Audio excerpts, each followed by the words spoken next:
Good afternoon. Welcome to the October 11th, 2024 meeting of the Sacramento Regional Transit Board of Directors. Would the clerk please call the roll? Director Brewer? Here. Director Budge? Here. Director Schaefer? Here. Director Hume is absent. That's the best roll call right there. Director Hume is here. He was Director taking a Jennings? restroom break. Director Jennings? Here. Director Kaplan? Director Kozlowski is absent. Director Maple? Here. Director Cerna is absent. Director Singh Allen? Director Vang is absent. And Chair Kennedy. Here. With that, we have a quorum of 9 votes, and this meeting of the Sacramento Regional Transit District is recorded with closed captioning. The recording will be cablecast on Metro Cable Channel 14, the local government affairs channel on the Comcast and DirecTV UVerse cable systems. The recording will also be video streamed at metro14live.saccounty.gov. Today's meeting replays Wednesday, October 16th at 2 p.m. and Friday, October 18th at 2 p.m. on Metro Cable Channel 14. Once posted, the recording of this meeting can be viewed on demand at youtube.com/Metro Cable 14. Members of the audience wishing to address the board should fill out a speaker card located in the rear of the room and provide it to myself or Adam. Once the item has been called, additional speaker cards will not be accepted. The time allowed for public comment is at the chair's discretion. The timer will chime when you have 20 seconds and then again when your time is up. There were 3 written public comments provided to the board. A comment on item 4.1 from Glenn Mandelkern regarding Smart Ride Evolution. Item 6, Rick Hodgkins commented on SACRT awareness of road closures. And item 6 from Ronnie Miranda regarding Route 86. Thank you very much. Will you please join me in the Pledge of Allegiance? I pledge allegiance to the flag of the United States of America and to the republic for which it stands, one nation, under God, indivisible, with liberty and justice for all.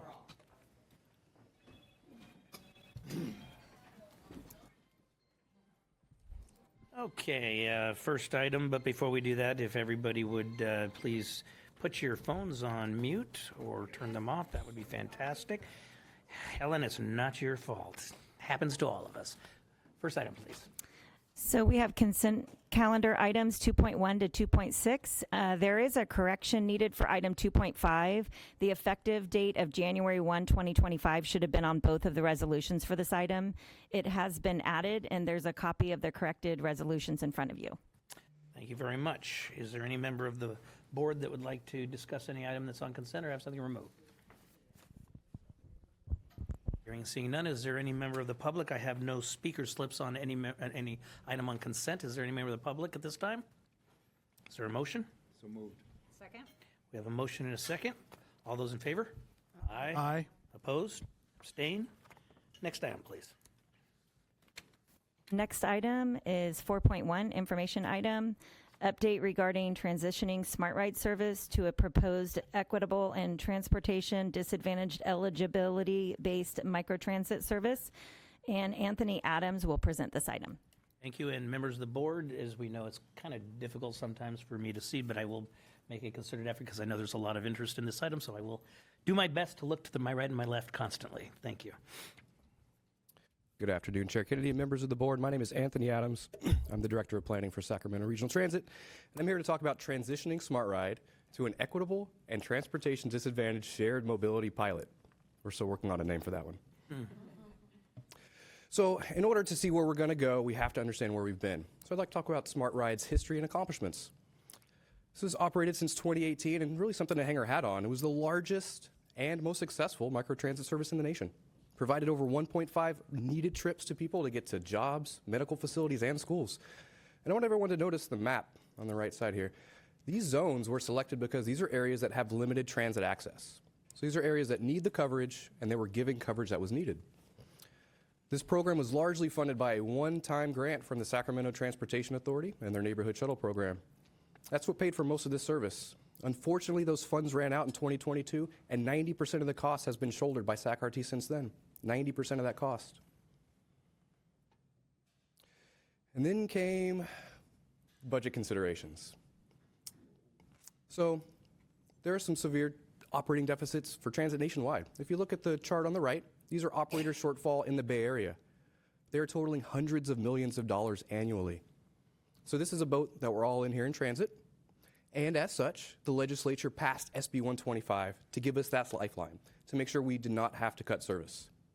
As part of that, we had to take proactive steps to make sure our budget lined up in fiscal year 26 and 27. We had to start making some cuts to make sure that our revenues matched our expenditures. Looking here at Smart Ride, $8.4 million is the cost just to operate it. If you add in capital, which is the 44 shuttles that we have, it's $10.2 million to operate this service. Recently, we looked at putting in a transition from Smart Ride to a more efficient service. So we wanted to learn some lessons from the Smart Ride that we had. One is that it fills a critical mobility need. These are areas that aren't served by transit right now, and they needed a connection. We were also offering a service for $250. It's a very attractive service for only $250. It's about 1/5 the cost of Uber. It gives door-to-door service. And what this resulted in was wait times often exceeding 30 minutes. The demand really could not be met. We only had a limited supply of vehicles. We also found out that Smart Ride was used by transit-dependent riders. These are folks that don't have access to a vehicle or don't have the mobility available to reach the transit as they need. So wheelchair accessibility is an essential part to this program. And also, Smart Ride is expensive to operate. This is really a whole nother staff that we had to put together to run Smart Ride. It required operators, customer service, dispatch, maintenance. We had to store all the shuttles, 45 shuttles. And this resulted in an average cost per rider of $47. So every person that got on Smart Ride, SAC-RT was paying $47 for that rider. This resulted in a 2% fare box ratio. The state is looking at a 20% fare box ratio. That's what the state wants, and we were giving 2%. So we wanted to see if there was a more effective way to provide this service. You might be familiar with our previous proposal. This is a ride voucher proposal. We proposed that Uber would offer this service, and the customer would pay the first $5, and SAC-RT would pay the next $5. Anything after that would be borne by the rider. Well, the average rides were about $13, which means the rider would pay $8 on average. This is an equity concern. We also were going to try to limit to 20 vouchers a month to make sure it wasn't oversubscribed, and we were going to keep the same zones and the same time and date in order to make sure there weren't any confusions. So we presented this to the board and to the Mobility Advisory Committee, and we heard you. We heard that the voucher program was going to be much higher in cost than the existing Smart Ride, the $250. This really was an equity concern, and I want everybody to pay attention to that picture on the bottom. Equity is not making sure everybody gets the same resources. It makes sure we give people in the most need the most resources so they can be on an equal playing field. We also heard that wheelchair accessibility was an issue with Uber. Actually, the Wave service wasn't available through Uber. We were going to try to do it through a yellow cab, limited availability. And also, we heard about service dogs not being able to ride. This was such an issue. I mean, look, NBC Bay Area covered this. So this is a real issue that we had to consider. So we asked ourselves this question: how do we evolve Smart Ride to serve the most vulnerable people while being fiscally responsible? And our planning team did hundreds of hours of research. I want to look at this 9 different agencies here. I won't go through this whole thing, but we did some research back and forth in order to find out the best model that we can serve this vulnerable population. And actually, we just needed to look right across the river at West Sacramento. So these are the program details of the new Transportation Disadvantaged Shared Mobility Pilot. In order to save resources, we're going to focus on the most vulnerable populations, the ones that need this service. And we're going to prioritize the low income and persons with disability first, then seniors, and then if there's availability, students as well. We are going to make this eligibility based, so folks will have to sign up. We don't want this to be a cumbersome effort, so we're going to use existing programs. Like if you get food stamps, if you're on CalStart or CalFresh, if you get Social Security now, we'll take those as your validation. And for this new program, all vehicles will be wheelchair accessible. You won't have to guess whether or not you'll have access. All the seats will have three seats plus a wheelchair accessible spot as well, and all will allow service dogs, service animals. And the total budget for this is only $1.5 million a year. about 1/6 of the cost of the current Smart Ride. $800,000 of this will come from the STA program, and about $700,000 is going to come from a state grant that we recently were awarded. This is going to give us an average cost of $16 per rider. And the fare box ratio is about 16% as well, really close to what that state goal is. This is how the service model will be. It'll be operated by VIA, who's a provider of West Sacramento. And VIA will provide the vans, all wheelchair accessible vans. They're going to provide the operators, which have been trained to help deal with people with disabilities and seniors. And also, they will provide the booking service too. So you can book online on your app, or you can call customer service. They will have a call-in option. The service will be booked in advance. So people who are low income and disabled can book in advance on the app or by calling customer service. And the service will be provided within the existing Smart Ride zones. So again, these are areas that don't have great transit coverage at the moment. So we're going to stick with that so there aren't any confusions. And again, this is a premium service. This will be door to door on demand. And as such, this will be a cost of $250 as a premium service. This is still less than SAC-RT-GO. It's right in line with our fixed route service right now. And because it's a premium service, we're no longer going to be accepting passes. We're having this issue now where someone could buy a monthly pass and then take the service 3, 4, 5 times a day. This is a limited service to the most vulnerable, and we need to make sure that these resources are available. Sorry. And this is our timeline. We are going to be doing some more public outreach. I think there's a meeting just next week, one more open house. We're going to be presenting as well at the STA board in November. We're open to award contract just next month. What we're going to do is start registration in the beginning of December for anybody that would like to use this new service, and make sure there's a long runway for folks to be able to utilize to make sure there's zero hiccups in transitioning from Smart Ride to this new mobility pilot. So we're going to open up the registration early November. Send us in your validation, your verification, and we'll make sure you're on the list for when January 1st starts and we start this new pilot. And with that, I'd like to open the floor to any questions. Thank you. From the board, I'll start to my right. Budge? So I have a technical question first. There is some information you've said in several places, and I'm sorry, I don't have my glasses today. No worries, yeah. So you've said in several places that you would offer the same hours per day and the same days of the week. Yes, ma'am. But there's also some information when you get to the back and you start looking at the charts, it indicates that you expect to realize a savings by fewer hours, by using fewer hours. Yeah, we apologize for that. So fewer service hours overall. There will be fewer. Only because there are fewer people riding. Yes, ma'am, and fewer shuttles that we'll have as well. So there'll be less service hours for those shuttles overall, and that's how we would save the funding. So as it stands right now, I don't know the exact number of hours that we have, but we're going to cut the number of service hours about in half and be able to save about 4/5 of that cost. Yeah, you don't provide service. Yes, you do. 196 versus 108. Yeah, 108 exactly is what it'd be on a daily basis. Hours per day. Yeah. I assume revenue hours and service hours are the same. Yes, ma'am. Okay. So, And we're doing that because of the limited hours. That's why we're trying to focus the program on the most vulnerable populations. sure. So just kind of an umbrella question. If you had taken the existing service but provided it only to the defined group of eligible riders, did anybody calculate what the savings at that point might have been?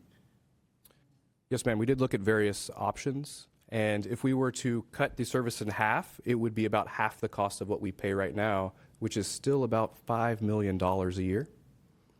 Because you talk about an awful lot of people who currently do not belong to that defined group of eligible riders. Yes, ma'am. Who are using the service simply because they think it's more convenient or it's a long walk to the bus stop or whatever. Yeah. Okay, which is perfectly legitimate. So it seemed like that would have been one of the benchmarks along the way, figuring out what the savings might have been at that point and whether the current sort of service could have continued under those existing conditions. It's really Director Budget, just to add a little bit context here. So currently, we serve about 700 people on a daily basis. And based on our analysis, disabled, low income, senior, and also students probably accounts for about 50% of that 700. Okay. So, or less than less than 50%. So the current proposal from VR, they promise to be able to serve half of the population, which is 350. If we are going to run that by ourselves, that means we still need to use like $5 million for the half of riders. And because of the nature of the private rideshare companies, they can do much more efficient and effective. And they give us about $1.7 million or $1.5 million that price range. And they have done a great service to the West Sac, and they really appreciate the service. And we were able to quickly, work them, out with the deal. They only charge like $1.5 or $1.7 million, and to provide service to half of the previous riders.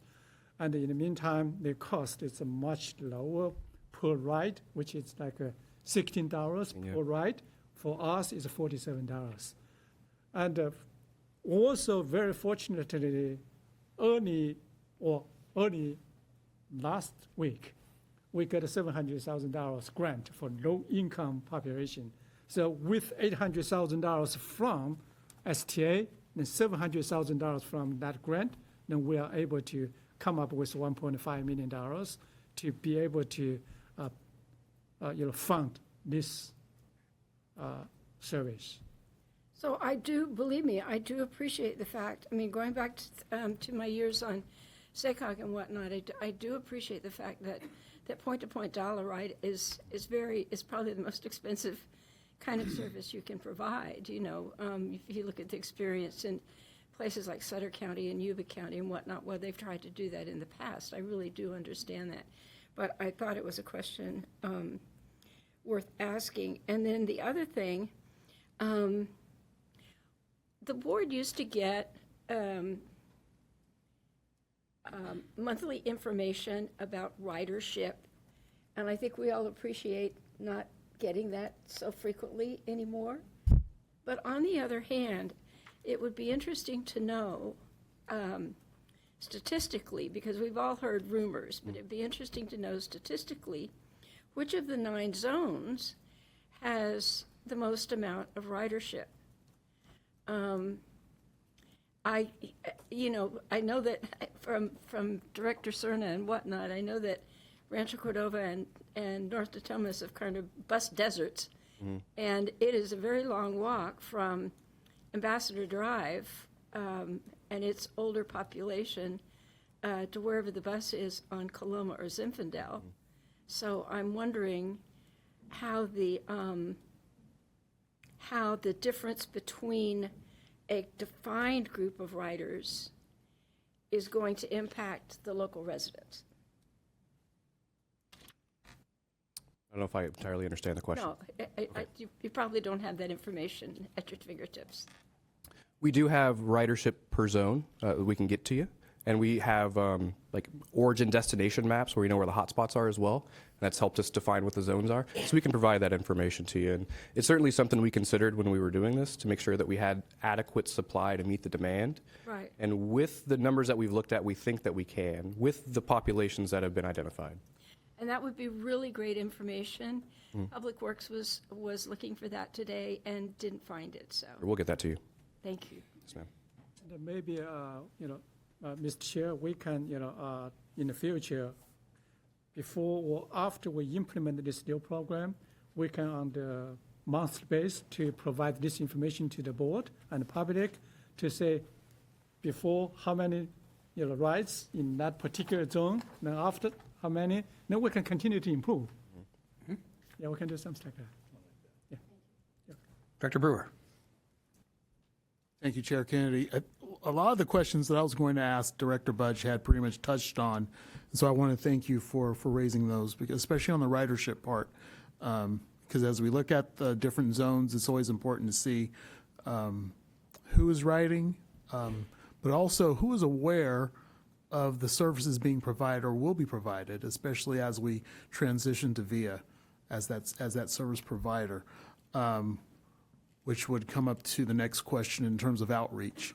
Have we discussed with VIA how we would roll out the new program in the coming months leading up to January? What that would look like? Does it involve doing anything through TV or through computer, something like that? So as just to get people in the know, because I think in the early stages people are going to be expecting the current program, but as that program sunsets, it would definitely be helpful to help them transition to the new program. And certainly, we've only done it internally, like on our website and doing email blasts. We certainly intend to be more targeted in our outreach as this gets kind of approved and we sign the contracts. We are planning on going to along Smart Ride rides and discussing with folks that are on the shuttle that this is going to happen. So we'll make sure that they know directly. But I think Ms. Salinas, yeah, please. If you don't mind. Hi, Deborah Salinas, VP of Communications and Partnerships. We will do our paid, earned, owned. We'll do news releases. We'll do ride-alongs, as Anthony said. We use all our newsletters, A-frames, everything that we have, the vehicles themselves, even drivers. We've had that. Fortunately, they've done a really good job. I think we had 90 people attend the virtual meeting the other day, so that's how we did it. That's how we got them to attend. So we'll use everything that we have, including advertising, as I said, news releases. We'll work with the media, and we'll make sure that get that word out. Yeah, because the Zoom meeting that took place, I believe it was last week, was very successful. Yeah. One of the other things it just dawned on me, because I believe it was Friday. I had seen a couple of paratransit buses as they're making their drops in their pickups. And so it's kind of like, will that be part of the education or information process and preparing people for the new changes? Yes, we'll use every resource we have to make sure that people are aware of it, Thank you. including our MAC meetings. Okay. All right, thank you.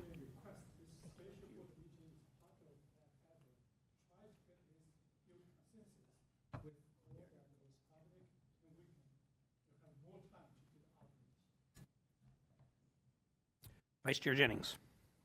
Thank you. A couple of questions just to add on to what's already been asked. How long has West Sacramento been using VIA? Oh, several years. I don't know the exact number of years. 5, I believe, because they just re-upped their contract. So I think they're 5. Yeah. Yeah. And how many contracts has that been in that 5-year period? Yeah, again? one amendment Just one amendment? to their existing. Okay.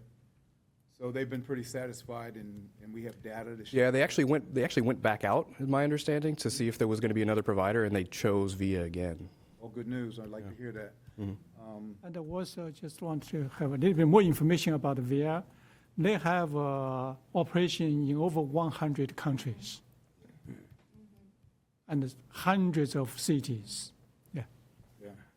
I love it when there's a best practice that's going on right next to you, and you don't know about it, and all of a sudden you find out about something great like this, and then you say, hey, let me know more information so maybe we can do that too.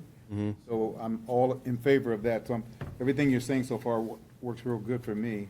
So when we talk about a trial, how long are we talking about a trial for? 18 months is 18 what it's currently being proposed as. Because I didn't see that in the timeline. So I think that should be clear in Yes, the sir. timeline as far as how long the trial will go on. And also, I I'll ask the question, but I won't ask for an answer. What are we looking for in order to satisfy us that we will move from a trial to an actual contract? What are the BHAGs, the big, hairy, audacious goals that we expect to get from this 18-month trial that we're doing? And then where is there a midterm or whatever time that we can talk about making changes so that we're just not stuck with what we got from the beginning all the way to the end? I do know that every 6 months we're going to have check-ins with VIA, and we're be able to kind of turn the knobs as you were. And I liked your acronym, by the way, BHAG. Yeah. Also, we would like to have monthly or quarterly update to the board. That's great. That's great. Okay, so I'm excited. We've got a best practice that came from right next door, and we've got regular updates. We're not spending as much money. We're satisfying our customer base. I'm excited what I see, so I'll wait for the next update to give more questions. Sure, thank you. Thank you. Dr. Kaplan. Thank you, Chair Kennedy. Just to clarify a couple things that I thought I heard, but may have been missed a little bit, especially for those who may be watching online. I heard Director Budge talk about hours of operation. Can you explain what the exact changes are? Because like I see, I'm actually on VIA West Sac. But I think it's important that we talk about if we're changing the hours of operation, what exactly are we changing? And I apologize for any confusion there. So the hours of operation will not be changing from existing Smart Ride operations. So right now it's Monday through Friday, 7 a.m. to 7 p.m., and it will stay as such with the new proposal. Okay, glad, because I was like, uh-oh, what hours are we changing? What's being cut? And then, but did I hear you say, Mr. Lee, that while we have approximately 700 riders a day, and this new proposal, we're looking at serving at approximately 350, but when you looked at existing riders, it is approximately 50% that meet the profile that we are changing this to. So specifically our low-income, disabled seniors and students, those were about 50% of the riders of the current 700. That's what the data, indicates to us. And definitely, if things change when we start to do that, then we will adjust, evolve, adapt, and improve. And that's why, we probably will bring back to the board every month, just to give you guys, the information, and then, seek guidance from you guys, how we can continue to adapt and improve. But we're very excited about this because we serve the most vulnerable population, and make sure we're here to promote equity. So as we look at this as a trial, we're also coming back where I know you're going to be sharing information, but if we notice trends, do we have the ability during the trial to change and adjust during that? So like every 6 months, if there needs to be a check-in or an action item with the board, that will be backed up by data of what we should or should not do? Absolutely, and not just that, Viera is very flexible. They told us they can make some adjustments anytime. They told us to make this a 10K operation. They only need 2 weeks. We said 2 weeks is too soon. We need to give you at least 2 months. And we actually talk about we might be able to get a third party in to help. And originally we tried to get the Uber and then another third party who might provide accessible vehicles. So there are many different options or alternatives we can inquiry down the road. But right now, it sounds like we found a great path forward at this point of time. And so I am looking on the West Sacramento VIA app. I know their hours of operations are a little different, but it basically answers all the questions regards to how long you have to wait, generally less than 30 minutes. It's app-based, no cash. Dogs for those who are disabled are allowed. It's wheelchair and mobile accessible. This looks promising. I don't know that it'll necessarily address all the issues. I think change comes with being a little uncomfortable. but I appreciate you guys going above and beyond, because it was really hard for me to accept that our low-income community who can least afford paying more was going to have to pay more. So the fact that we're changing something and they still have the same amount of accessibility for the same price, change is never easy, but I'm okay with what's being presented. Thank you. Thank you. No questions, really. Excellent questions from my colleagues here. Just wanted to recognize you and SAC-RT for doing your due diligence. You clearly heard our concerns and took those into consideration. So I just wanted to recognize and appreciate the alternative that we looked at last time had a lot of red flags. And I think you got that message pretty clear. This is very promising. I'm excited about it. And again, also on the equity issue, I really know that you paid attention to that as well. So thank you again for keeping the public interests at heart. Thank you, Director Singhal. And Director Hume. Thank you, Chair. Excellent questions thus far, and I look forward to the comments from the public. I want to pick up on what I just heard the General Manager asking about, and that is kind of the logistical aspect of this. And so obviously we're scaling back service hours and we're limiting the amount of ridership, but does VIA have the capacity to ramp up with the appropriate number of vehicles within that 2 week or 2 month or whatever the lead time is? They do, and also we can have flexibilities to actually run our vehicles to them. And so that many, we can ask other parties like PI to help us. PI already reached out to me, Tiffany Scott. She was very, proactive to say for any, support we need from them. And I immediately replied to her email, said we'd love to help, to build any potential partnerships. And she asked to see if we can give the vehicles to them to maintain and repair. And I said we're going to work with the VIA to say if they need any support, whatever. So then we have way more capacities or options to help this project move forward successfully in the future.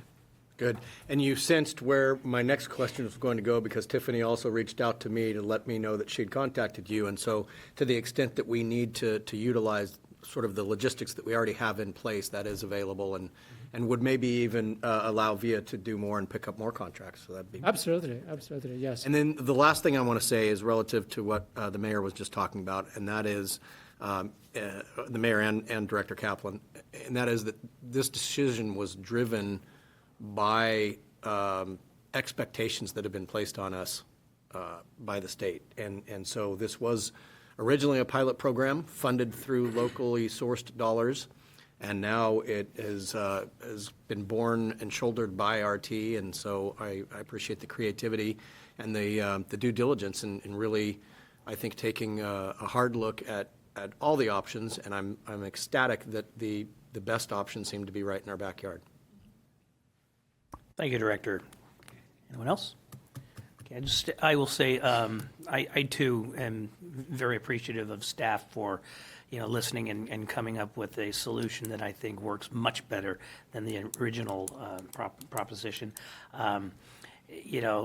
Unfortunately, we can't afford to be everything to everyone, but we have to be everything to a certain part of our ridership who depends on us on a daily basis.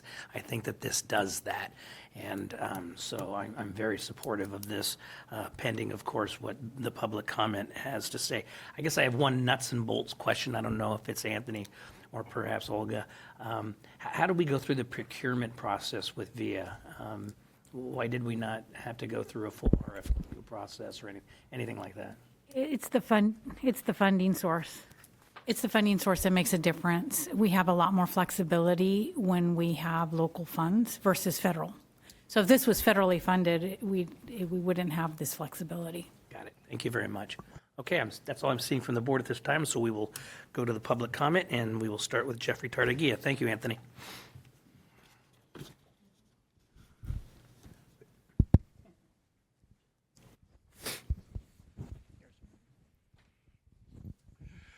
I was directed that I need to wait for the microphone so you can hear me. Thank you. When I initially heard this at the MAC meeting, and as you heard me at the board meeting say, way too short of a timeline. Why in the world, when you had this much money in the past, didn't you begin to figure this out, making this better? Now, two things come to mind. One is for the Dos Rios. They have been part of the, should we say, transit program. They are not going to be, I understand, until 2027 or beyond before a light rail is going to get put in there. Is there funding contingent to see that is still going to be a transit service over there? And again, it's only Monday through Friday. It would be better and nicer if, as we discovered when we did Walker in here, that we had a lot more riders on the weekend that would appreciate being able to go. And lastly, I will offer to you is that I saw no mention of the blind, although are you considering the blind in the disability category? Just don't see any mention of that in a sense of consideration, and know that I believe the blind depend on this service far more than a lot of other riders, because just like Pat Hune, when he was a chairperson a long time ago, when RT made the changeover of how you had door-to-door service, there. I guess my time's up. Oh, you have 20 seconds. But that's what a concern is I appreciate the board finding out and getting in there more concerned about what was going on here to make this happen. And I'll stop. Thank you, Jeffrey. I think I could probably wing it, but I'll ask staff to answer the question specifically about the blind community. I mean, the answer is absolutely, but answer to a lot of question about why we have to do this now. If we carefully listen to Anthony's presentation, the reason we did this is because we have to do this is because SB 125, that is a legislative mandate. They need us to come up with the solutions. Thank you. Michelle Baker.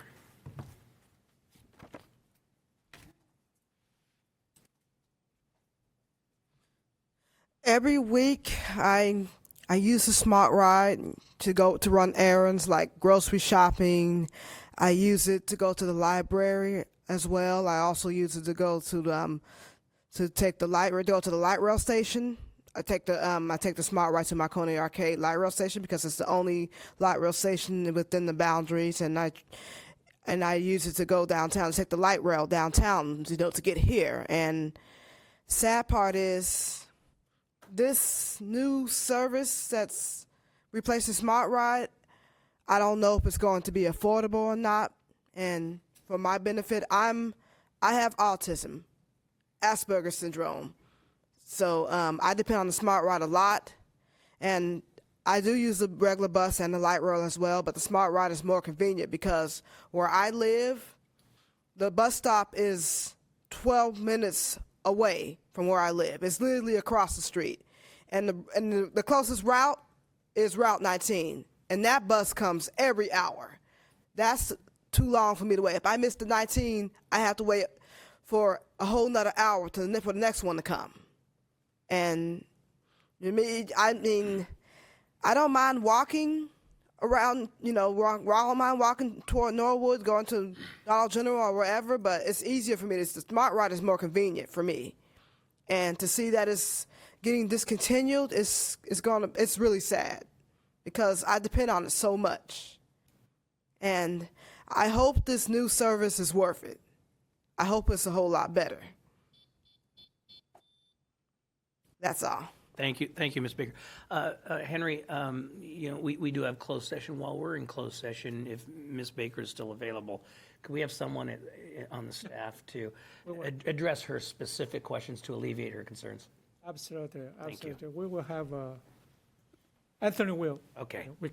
We'll have somebody speak with you, and you can ask your specific questions, okay? Thank you, Ms. Baker. Barbara Stanton.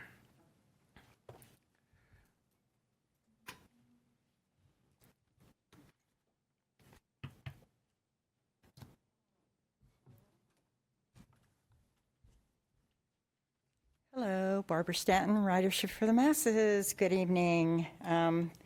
First of all, I want to congratulate the staff for coming up with a new plan because the old one was totally unacceptable. And everybody, and I congratulate all the 90 people that showed up at the virtual meeting the other night. That was wonderful. I think that was the biggest crowd you've ever seen, even though they weren't in person, and that was good. And so this plan is pretty good. I just have a few clarifications. So the people that ride this new service, they have to apply for it first before they can ride it. Is that correct? Yes, they will sign that up. I mean, that's the biggest change. Before it was just you called the bus comes and picks you up. Now it's sort of a pre-register plan that people have to apply for before they could ride it. We'll Is that pause correct? the clock. Okay, And Anthony's right behind you, if he could address that question right now. thank you.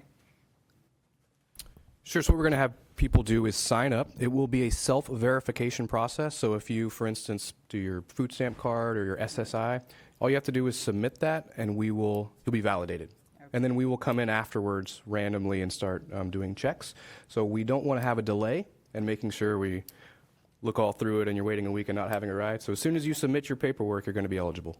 Oh, okay. Because I think that's the biggest that's the biggest outreach thing that you need to do is tell people that is now, you have to pre-register for it.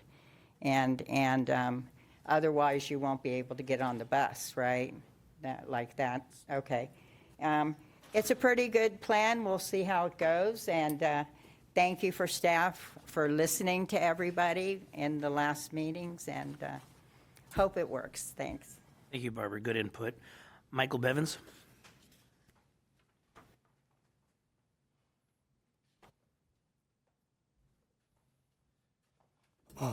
Hello, Michael Bevins.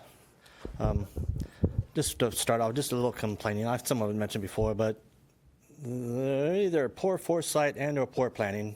We knew this kind of idea, this wasn't coming, or at least the SAC-RT wasn't sustainable in terms of financial.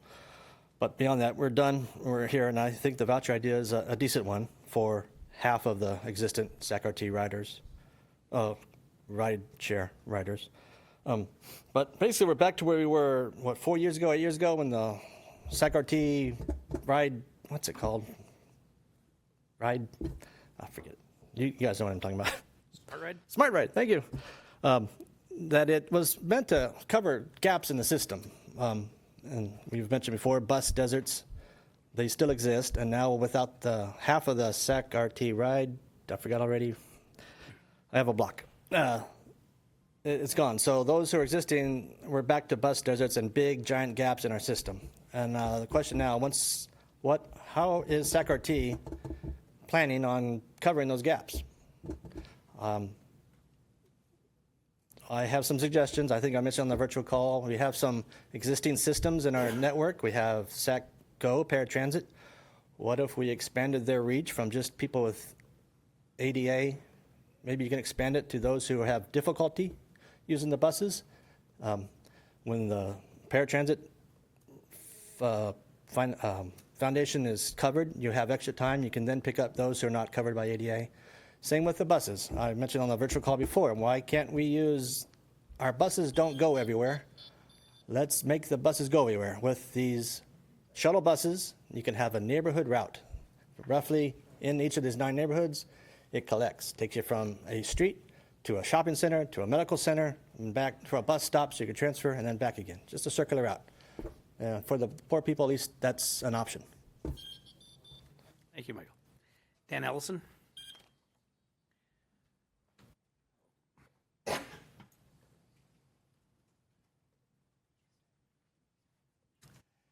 Good afternoon, Board. I'm speaking on behalf of Sacramento Transit Advocates and Riders today. We appreciate that SAC-RT has changed directions on this and proposed a program very similar to what we proposed, serving the riders that really need the service. We heard from many people, board, audience, everywhere about dissatisfaction with Uber, and we're happy that that option was dropped.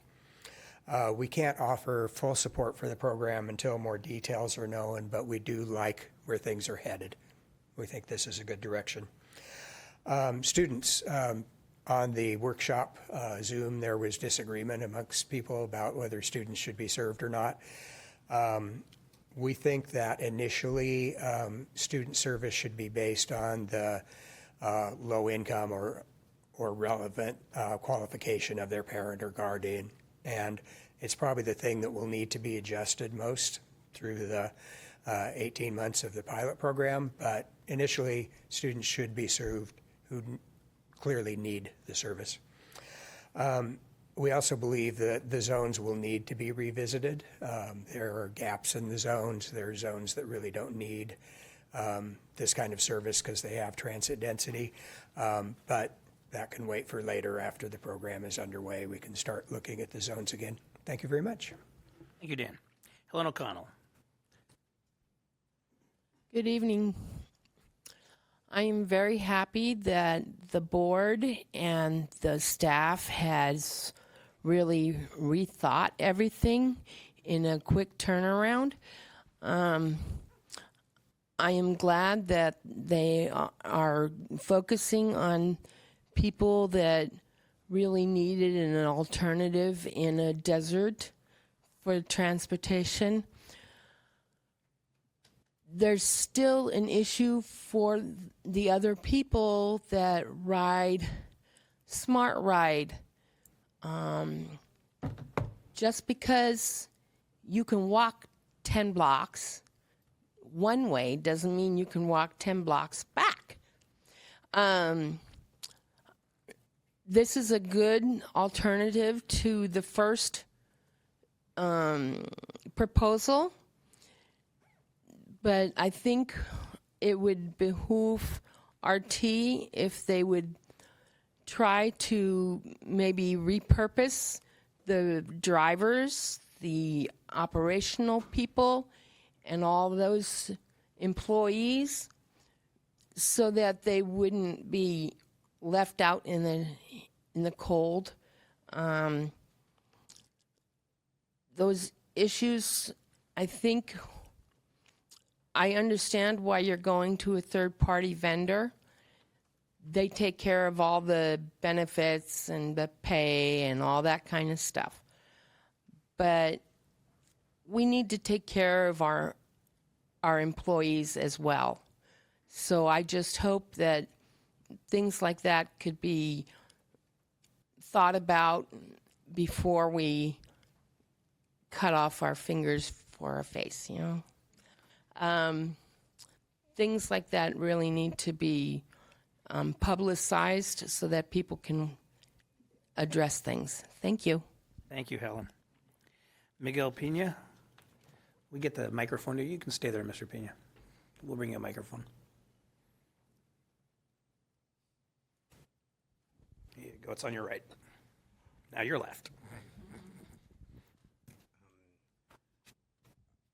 I don't know why they wasted so much time on that.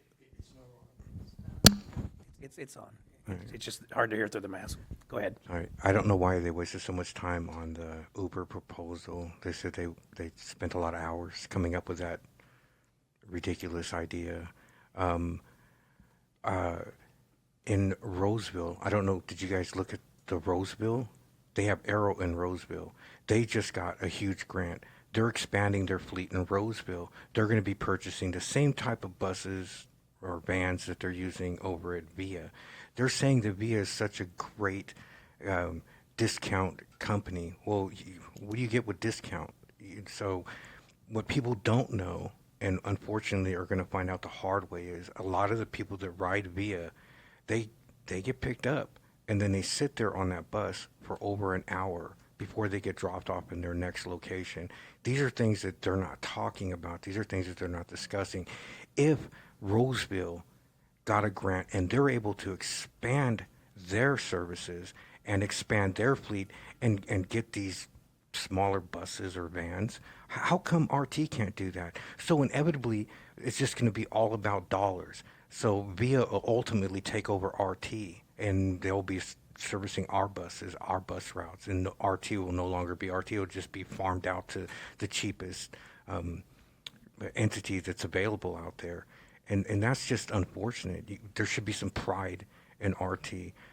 I've already stated before what an amazing group of people that they trained as smart bus drivers, and just to let them go. And okay, the fleet's getting old, so every 5 years they got to replace it. Okay, so replace it with the type of buses that they're using over there that Arrow's going to replace their buses with. I have a lot of concerns with this VIA idea. Thank you for hearing my concerns. Have a wonderful day. Thank you, Mr. Pena. Thank you for being here. Okay, any other comments from the board at this time? All right, this is an informational item, and Godspeed, staff. Next item, please. The next item is item number 6, public addresses the board on matters not on the agenda. All right, Jeffrey Tartagia.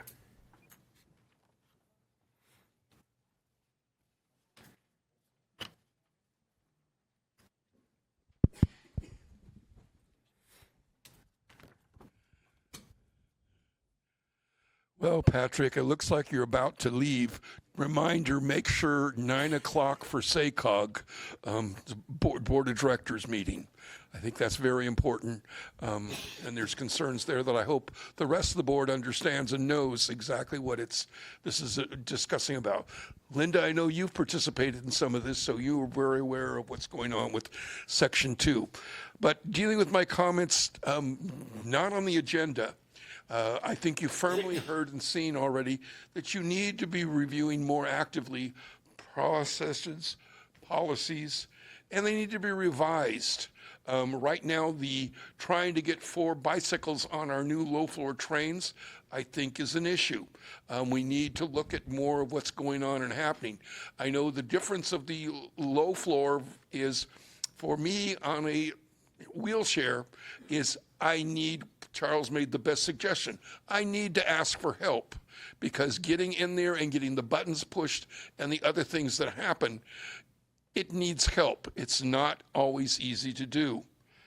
The other thing that I just realized a few weekends ago is right now you still have for the gold line that it says 8th and K is where is the final drop-off point when it gets to be late in the evening. That doesn't work because you do not have the new, shall we say, 8-inch ramps yet in there at 8th and K. It needs to be backed up and put over in a different manner. I've made a suggestion. I leave it to your due diligence to figure out what is the safest way to do things. The other thing is how many, how do we call this? Multifunction connect controls are working. I'm hoping that somebody will review with Siemens about being that you can get first out from the low floor vehicles versus of trying to get in. I had that direct experience where of trying to get out, it takes longer and somebody can override you trying to get out of the low floor vehicle. These are things that you haven't looked at and addressed. You need to. But also along this, I think, board, this clearly shows that we need to get more local funding. And this ballot measure will talk about 55 for certain things, and I'm about out of time. So those are the things right now that I think for not on the agenda that I'd like the board. I appreciate the work the board has been doing and keeping involved more and reading what's going on with the MAC. And I hope you read my last board meeting where talking about my low floor experience. Thank you. Thank you, Jeffrey. Robert Copeland.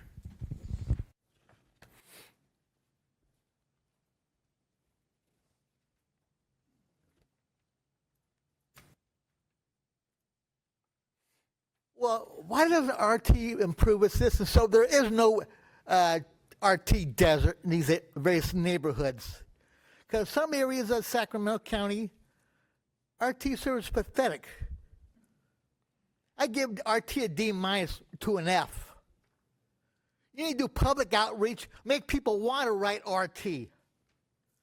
Also, what Jeffrey brought up about the light rail, low floor vehicles, I think Kellen had the same concerns at a dogfight meeting last Thursday. Have the people contact the people who need a wheelchair, see how they use the RT, light low floor vehicle. I'm a part of ACE. We're the ones that fought the hardest to keep the Kids Ride Free program. I like to see that a permanent program, not just a year-to-year program like Mayor Steinberg wants. Also, a couple of people I know, the bus arrived late, like 70 minutes for one person on a bus 30 on a weekday morning. Unacceptable. You got to get rid of these trip cancellations. Do more public outreach, improve your system. I believe ACE and Dogfight and all the other various transportation improve RT. Want to improve RT. Let us help you out. Thank you. Thank you, Robert. Helen O'Connell. Hello again. You're going to get tired of hearing from me. Never. I need to bring up an issue that I feel strongly about. It may not be my place to say, but I feel very strongly that RT considers RT Go as the latest people in, so they don't need to pay as much as they pay in proportion to everybody else that works for RT. I think the benefits packages should be the same across the board. They should have a competitive wage. I have been informed that the last 2 contracts had been turned down by the drivers. Last year they only got 29 cents an hour. This year, if you adjust it for cost of living increase, they're only going to get 1.5% more than they got last year.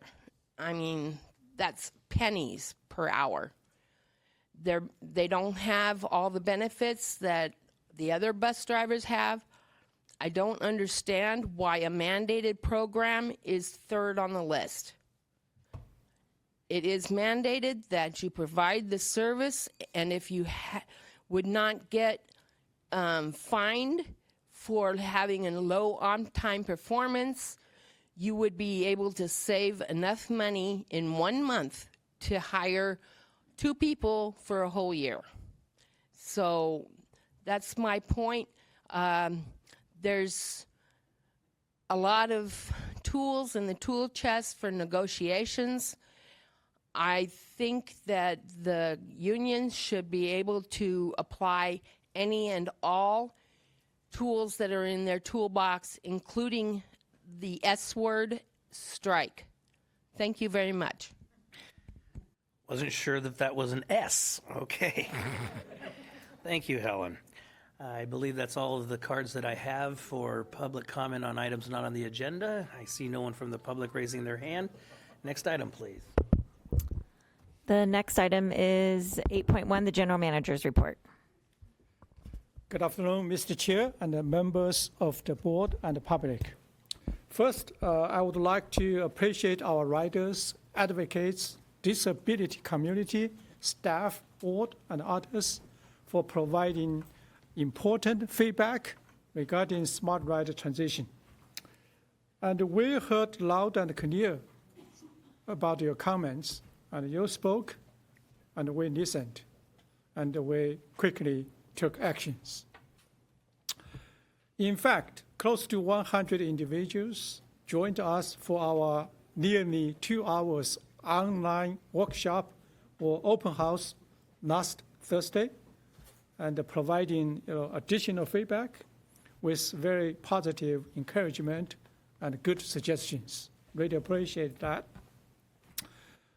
And the current consensus or compromise we reached will focus on the transportation disadvantaged, and which includes low income and persons with disabilities, such as blind community. I really appreciate the chapter of a blind community in this region, sending me some great suggestions, and had great conversations with chapter leaders.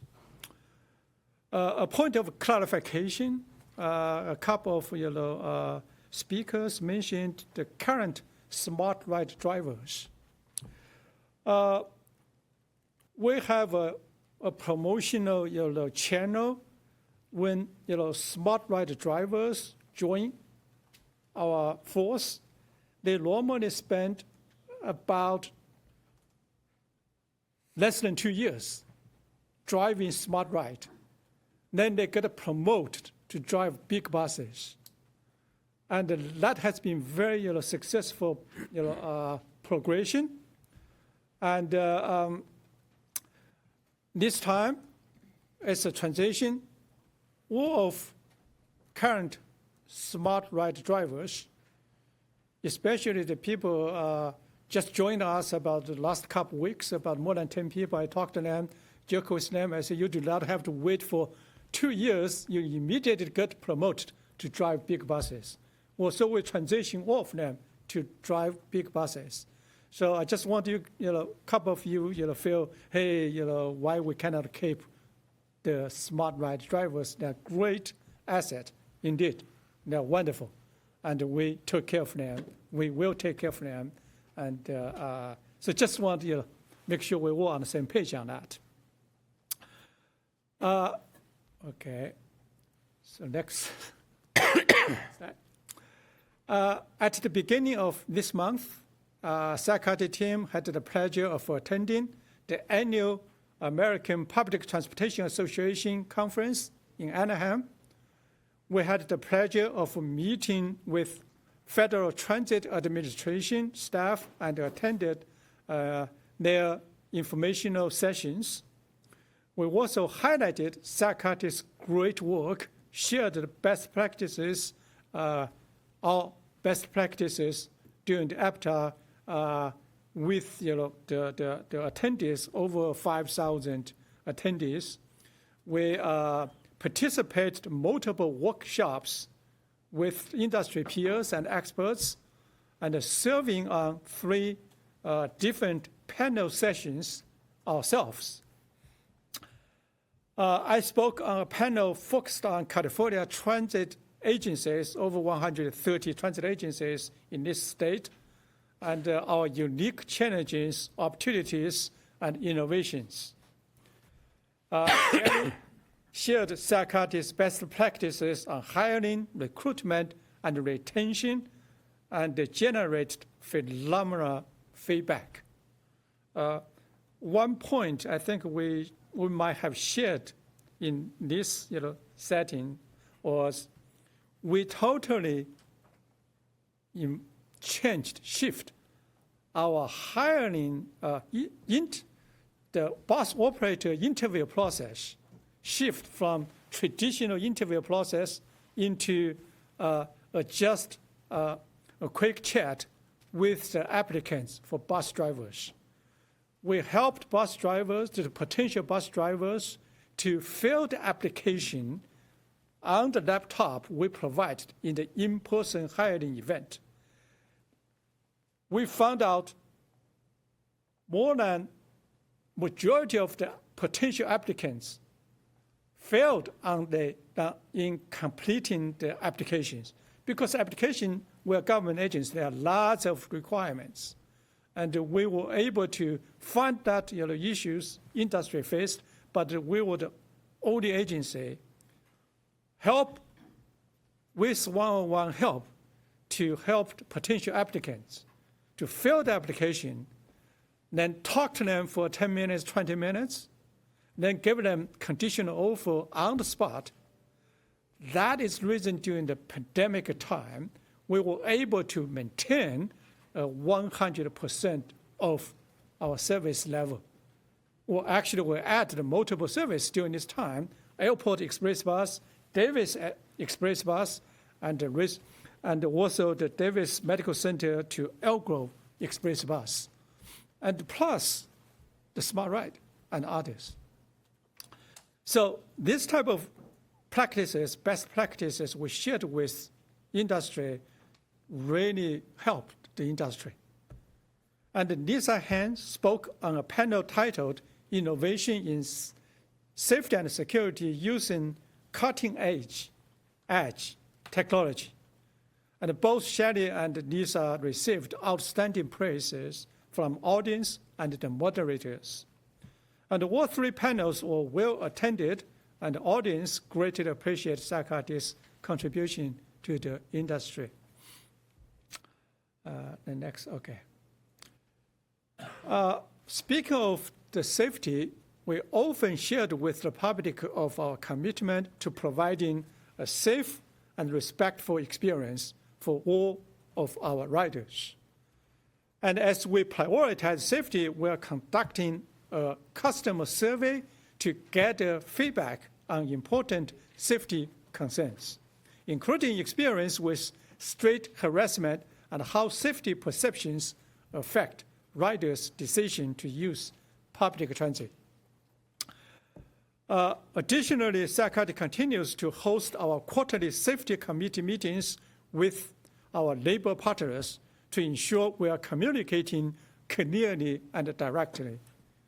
And finally, I want to thank Director Kaplan for prioritizing safety during recent community meetings. In response to her request at the last meeting, SACRT staff has conducted a comprehensive review of our bus layover stops. We evaluated each layover location and determined that all of them are safe, as the majority of these 78 layovers are located in bus-only lanes at our light rail stations or designated bus stops on streets. While all are in compliance and safe, we are now strengthening operator training to ensure they are pulling into the correct location for the layover.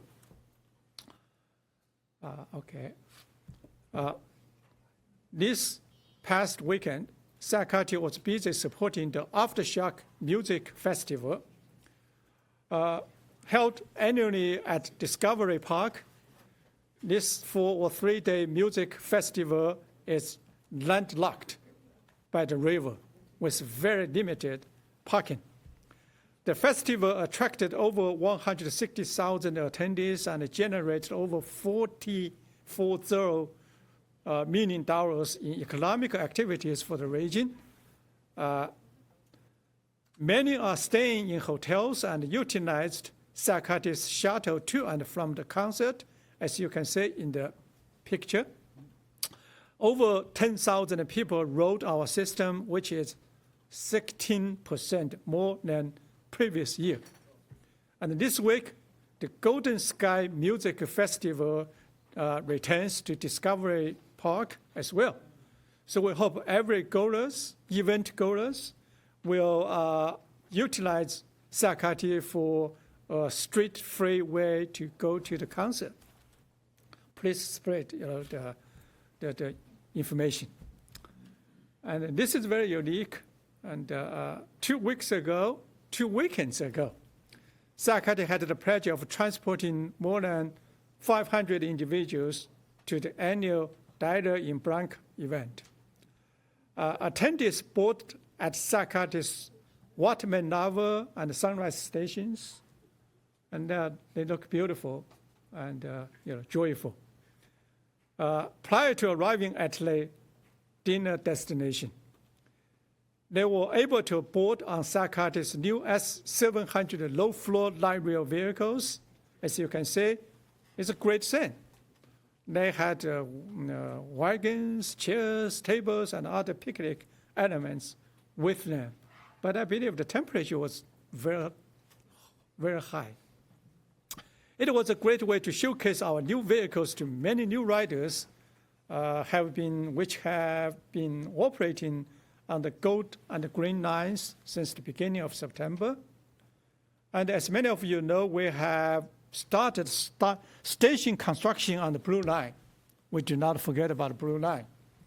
In preparation to launch the new low-floor trains in Blue Line in a couple years down the road. Director Pat Helm just left. You see in the middle behind, that's Director Pat Helm.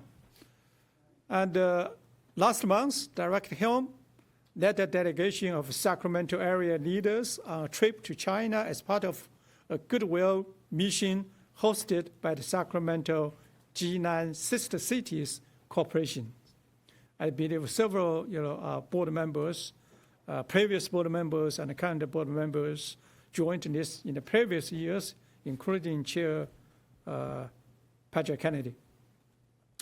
Tomorrow, there will be a 40th anniversary celebration of this Sacramento G9 Sister Cities relationship at SACART's City Hall, and I look forward to hearing more insights from the delegation trip.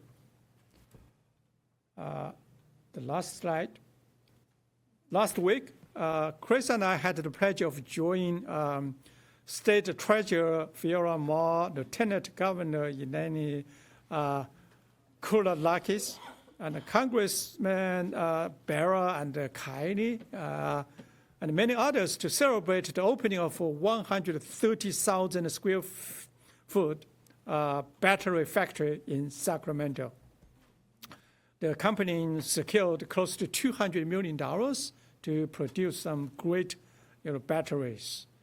And they will manufacture batteries using lithium iron phosphate. I don't know what that is, but that's the name. It's opposed to nickel. Okay, thank you. Okay. And almost all of their components will almost all of the components are sourced here in California. That is a big, that is a great part, as Director Budge said, And we're hopeful that their technology will continue to push the electric battery industry and will one day potentially power SACART's zero-emission buses. The battery will support some other vehicles throughout the state, but without the transit agencies, buses, this whole state, we probably has over 5,000 to 10,000 transit buses in this state. And as SACART transitions to an entire zero-emission fleet, and we do know we will have a mixture of hydrogen fuel cell buses and battery electric buses. Later this month, on October 30th, we will be hosting a formal celebration to share more details about SACART's $77 million federal low grant award that will help us build out a hydrogen maintenance facility at McClellan Park. Please keep an eye out for more details. Mr. Chair, that concludes my update. Thank you very much. Any questions from the board? Okay, I do have cards. Jeffrey Tardigia.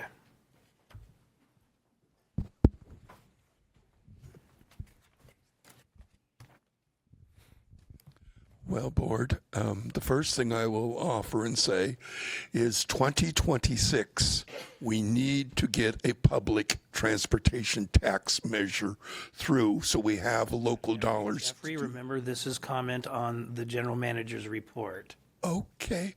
Shall I reserve it for the other part? But thank you, Henry, because I've seen you out there publicly doing the discussions going through here. But for the general manager, Friday we had 60 bus cancellations. I am concerned that, with our new staffing, will this be something that events cause this to occur? Do not know what caused 60 cancellations on Friday. Hopefully it wasn't aftershock, but that is a concern of where it took out much of Rancho Cordova as far as 70 and 75, and many other routes became 1-hour routes. But otherwise, I will offer and say, and I guess this is where I'll offer and say, it would be great that the board members realize that this Thursday, SACOG's Board of Directors, which, Rick, I'm sure you're going to be there, explain what section and option 2 really translates and means. I know Linda understands that, but the rest of the board, I hope you know what I'm talking about with SACOG. I do think that I'm glad that some people are meeting on the coordination of transportation, so we know when VIA and other services are doing other things. And with that, I will stop for the general manager's report. You were close. Okay, Robert Copeland, if you have any comments on the general manager's report, now's the time.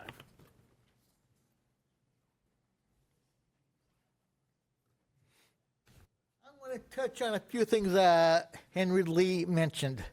Public safety. What are you going to do? How are we going to make buses and light rail safer for the passengers and the drivers? Also, electric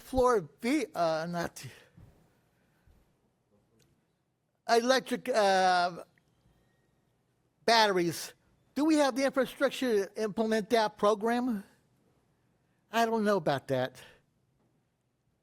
Also, the SAC-RT go when that ends. Will the drivers go to the big buses to reduce the cancellations? I hope it eliminates trip cancellations for RT riders. Because waiting for a bus in the heat or in the cold is terrible. That too. You're going to have better lighting to make the RT light rail stations safer. Thank you. Thank you, Robert. Helen O'Connell. Mr. Chair? Yes. I thought you were going to ask us to be able to sit down with him, and we can have staff, since the chair did not instruct us to do so. I'm volunteer to have some staff to sit down with you to answer his question. Yeah, okay. Helen O'Connell. I'm back. I appreciate the fact that Henry Lee has increased the bottom line for RT by getting a lot of infrastructure money, a lot of all kinds of different kinds of programs to increase certain areas of RT. But it's okay to get new buses and new trains and more tracks and all that, but what are you going to do if you don't have enough operations money to pay people a living wage to drive them? I know there's like 3 different pots of money, but the operations pot is very thin, and it needs to be addressed more than getting infrastructure done, because without people doing their jobs, having enough people to do their jobs in a timely manner, all the buses in the world won't do you any good. So I appreciate the fact that Henry's been working very hard getting all this other money, but without operations, it's not going to work. Thank you. Thank you, Helen. That takes us to our next item, which is item number 9. Reports, ideas, questions from directors, communications, including 9.1 and 9.2. Is there any member of the board that has anything to offer on 9.1 and 9.2? Seeing none, I do have one card for item 9, and that's Helen O'Connell.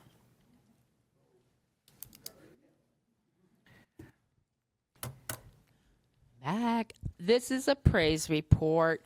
I am very glad that the board now receives the Mobility Advisory Council minutes, because for a long time there was a big issue with items that the MAC board was dealing with, and it wasn't being communicated to the board. So I'm very glad that this little loophole has been filled up. Thank you. Thank you, Helen. Okay, that takes us to item number 13. We will recess into closed session. Would the clerk please read that into the record? Item 13.1, conference with the labor negotiator pursuant to section 54957.6. And the district negotiator is David Topaz, and the employee organization is the local ATU 256 Sacramento. Thank you very much. We will recess into closed session, and we'll do that here. So thank you all members of the public who joined us this evening. We appreciate your input. We will see you next time. We will recess, and please turn your microphones off. Recording stopped.